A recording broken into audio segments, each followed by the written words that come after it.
be my book? So we're going to talk about that for a little bit. And really the question is how do I structure my book? How do I break my information down into either a table of contents or into a content list? So really we're speaking now about memoir and nonfiction. And I'm going to start with memoir. And the plotting method of a memoir is actually very, very similar to the plotting method of a novel. In a novel, however, you're going to devise this plot. You're going to make it up. In a memoir, you're not going to make this up. You're going to find the things from your own life that tell a story. Most books, in fact, all books, start with something in the beginning, and that's called an inciting incident. In a memoir, you need an event or something to happen that will very quickly do one of two things, or both of these things rather. It will introduce who you are as the lead character to your reader. And secondly, something has to happen to draw your reader into the story of the memoir. So very often with a memoir, I like you to start at a very dramatic moment.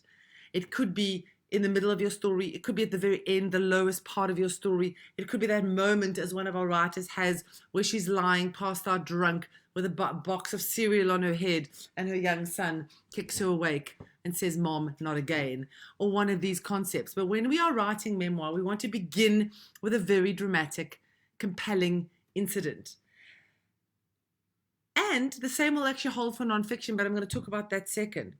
So once we've established that draw into the story, that feeling of this is who I am as an author, this is my story, and this is actually the journey you're going to go on. It's a journey of addiction. It's a journey of abuse. It's a journey of my exploits through the Mile High Club. It's my journey of how I became an expert. Once you've set that up in the very, very beginning of your book, what you can then do in a memoir is you can jump back in time. So we may meet you in the year 1994 when you are in the mad mob stoning people, and the next scene in your book, the next event we want to join you in your book, may be 20 years before. When you jump back in a memoir, you're going to take your reader back into the past, and we're going to walk with you all the way back up to where we left you or where the present day is. So the very first thing is to lock off is, what period of time am I covering? All right. And if you view your opening chapter as that standalone thing that really is the magnet, the hook, the draw card, then you ask yourself, what are the events that happen in my life that are going to walk the reader down this path? And when I say events, and I also use the word scenes, what am I looking for? I'm not looking for a narration of your whole life. I'm looking for you to find those tiny nuggets that together, joined, tell that story. And I want you to almost view them like stones along the path of a river. You want your reader to start on the left bank and move to the right-hand bank of the river. But you need to put those stepping stones in place. And those stepping stones are specific. We don't need to know about what you had for breakfast. We don't need to know about your marriage, potentially, your children, your siblings. But we do need to know, and the things we want to follow with you, is your walk through disease or illness or your eating disorder or your career or your Mile High Club, as we said. And that's referencing this fabulous book, Air Babylon. A mile-high journey through the best-kept secrets of the airline industry. So that's how we start to break up memoir. We carve it into what we call a scene list, very similar to a novel. And a scene list is very simply a list, a numbered list, 1 to 30, 1 to 50, in which we know what event's going to come up next. So number 1 may be the day I was locked in the basement. I'm age 12 years old, locked in the basement by my father. Scene number 2 may be a year later. I'm locked in the attic by my father. Scene number 3, maybe when I'm 15 years old and I'm in a Catholic boarding school and something else happens. So we're looking for this list that drives reader through your story, whatever that is, whatever you've decided your story is. And again, a question came up is, should it be chronological? My simple answer is actually yes. In a memoir, it should really be chronological because we are following you on this journey and we really want to watch how you learned that, how you failed, how you did things wrong, what you tried. We don't really want to be jumping time zones like a Quentin Tarantino style structure. So people try and bring in very fancy devices in memoir. We jump between decades or places, or it doesn't really work, because on its most basic level, we are just wanting to walk as a reader in your shoes, not knowing, like you didn't know when you were 12 what was going to happen, when you were 22 what was really going to happen next. And this is particularly important in memoirs of abuse, of addiction, of survival, of recovery, of illness, because we want to walk through that path with you. What if you're writing a straight up chapter based non-fiction in which you're an expert and you're walking readers through a concept of which you have a fair level of expertise? In that instance, your planning process is a little bit different. So you first are going to do the same thing, in which the very beginning of the book, you are somehow going to set yourself up as an expert, as an absolute thought leader in the field, somebody who knows exactly what they are talking about. I've actually just reread one of the Tony Robbins's books, Anthony Robbins, Notes to a Friend, this one's called, and it's such a clever book, because in the very beginning he tells a story about a young boy, this very poor young boy, and it's Christmas and they've got nothing, and driving that forward, and the next chapter he says that young boy was me. That's where I began, and that's why I'm on this leadership journey, is because I had to lead myself. So we want to buy into you as an expert on some level. So your very first chapter is setting up yourself, and it's setting up the concept of what you're going to share with us, the lessons you've learned. Anita Mojani's book, Dying to Be Me, starts with the chapter, The Day I Died. And that's a combination of memoir nonfiction. Louise Brandon Bay's book, The Journey, which is a combo as well, starts with her getting the diagnosis of a basketball-sized tumor in her abdomen. So we want to really just buy into you. But then the process of plotting a nonfiction is very different, because you're really looking to drive all of your information into content buckets, which we would call a table of contents. And it's really, I think I spoke before about a siloing effect. I want to know that in chapter 1, let's imagine that our book is about being an expert landlord. I'm picking a book up because I want to know. I have an interest in this. I own my own property. So what I'm looking for in the most basic level is a table in the beginning that shows me what information is in what section or chapter. All right. I also expect a logic to this.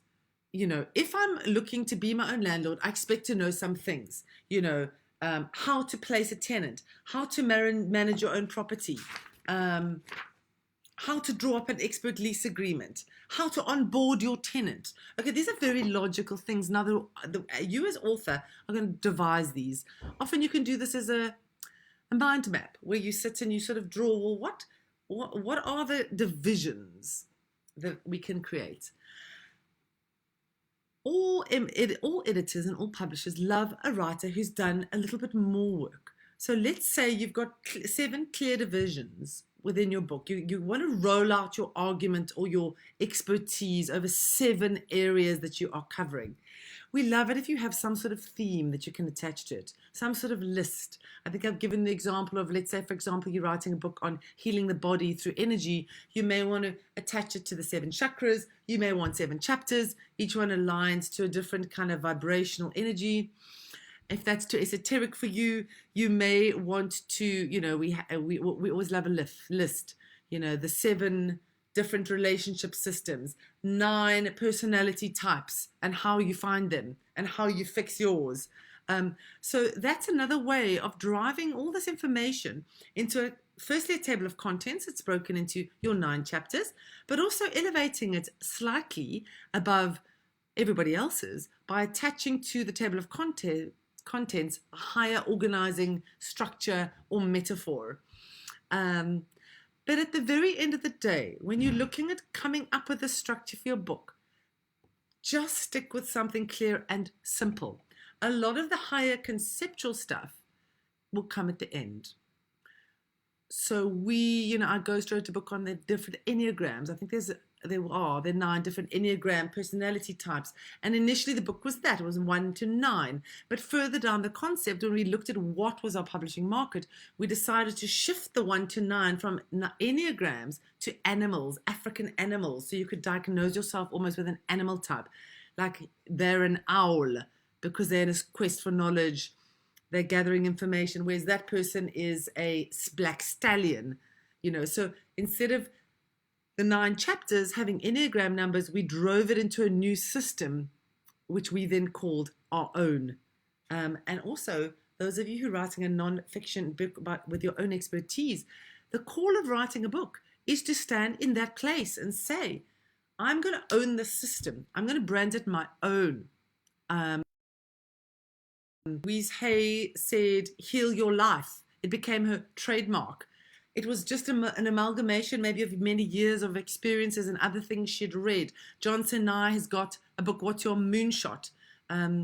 It's nothing unique. It's the same as Martha Beck, Find Your North Star. But what he's done is he's really owned it. He said, I'm putting my own spin on this concept. I'm giving it my own edge. I'm giving it my own names. I'm giving it its own lingo. And I'm going to make it mine. So that's very much a call of a nonfiction. But at the end of the day, we really just want logic. We want to see that there's an absolutely clear structure. A final comment I'm going to make about how do we start to structure these nonfictions. It's particularly, when you've got your table of contents.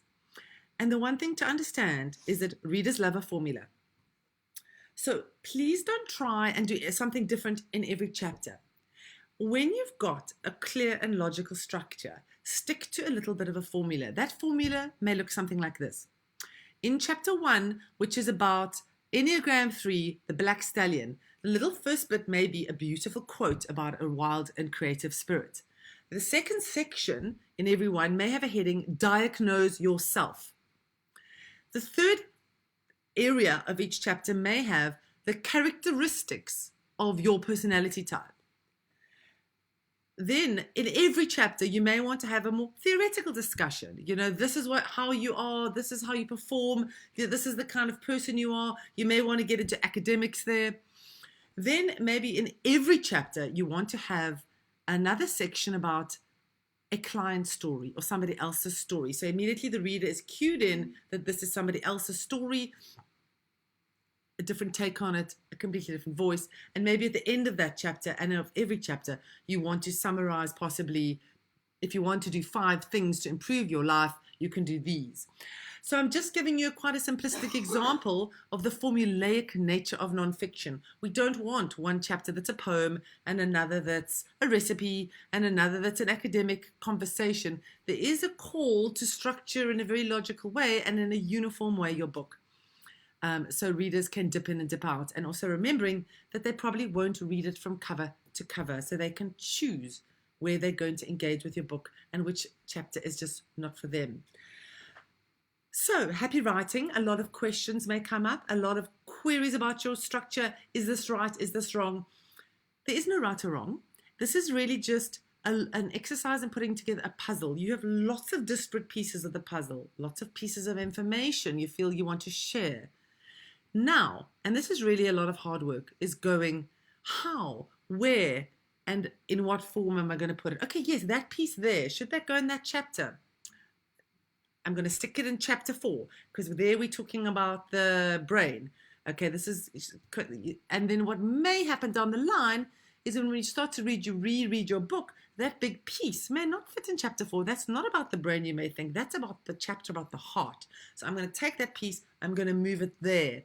But luckily by that time, what you have got is you've really got all those words in the right place, in the right style, and then what your next version becomes is a bit of a cut and paste.